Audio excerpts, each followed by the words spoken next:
What if the person you trusted most, the one who tucked you in at night and promised to protect you, became the monster in your nightmares? This isn't a story from a horror film.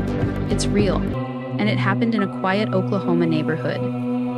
A 10-year-old boy wakes up, walks out of his room, and discovers he's the only one left alive. His parents, his brothers, all dead, and the killer, his own father. The Candy Family Massacre, a father's final betrayal, 9:30 a.m. The emergency line rings in Yukon, Oklahoma. Dispatcher, 911, what's your emergency? Boy, think they're all dead. Police arrive at a seemingly normal suburban home, but what they find is anything but normal. 5 bodies, blood, silence, one boy barefoot, trembling. What could have possibly led to this? That question still echoes. To outsiders, the Candy family was the embodiment of the American dream. Jonathan and Lindsay, high school sweethearts. 4 sons. A 2-story home. Facebook albums full of birthdays, baseball games, and family vacations. Jonathan Candy was the guy you'd borrow a ladder from. The guy who'd mow your lawn unasked.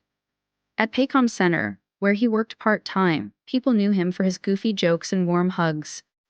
No police record. No history of domestic violence. But behind the smiles was something no one saw coming. Let's take a moment to truly know them. Lindsay Candy, 39, choir singer. A radiant presence. The loudest cheer at every baseball game. Her laughter was contagious. So bright, it could shift a bad day. Dylan, 18, the eldest. Talented drummer at Oklahoma Baptist University. A freshman who'd just found his rhythm. Literally, in the Bison Brigade marching band. Ethan, 14, Faith, the athlete. 9th grader at Mustang North. Loved baseball. His coach called him the spark plug of the team. His friends, they called him Candyman. Lucas, 12, full of life, curious, the kind of kid who made friends everywhere he went, always running, always smiling.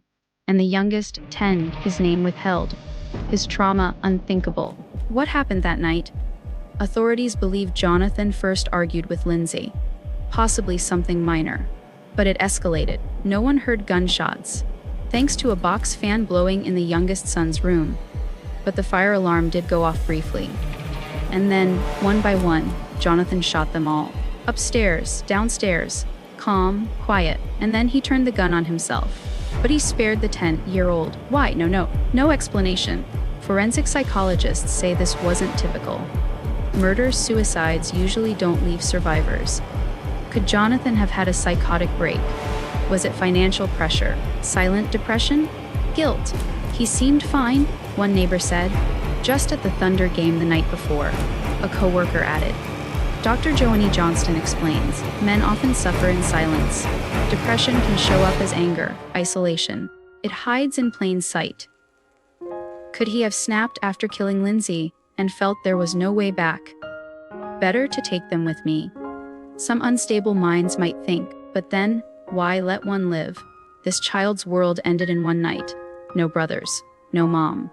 The man he once called Dad is now the villain of his nightmares. He's now with extended family, surrounded by grief, shielded by love. But the road ahead, long, unimaginable.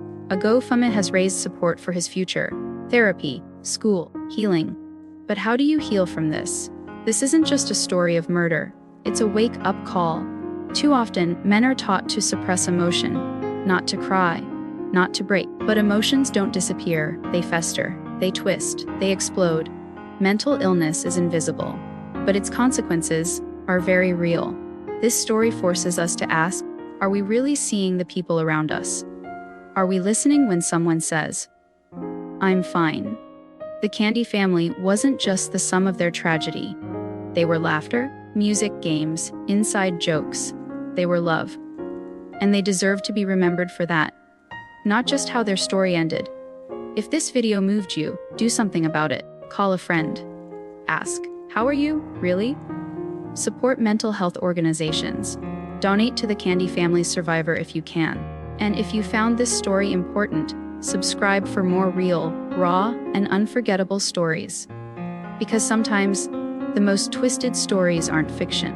They're hiding behind picket fences. Until next time, take care of each other. because you never know what someone is silently battling.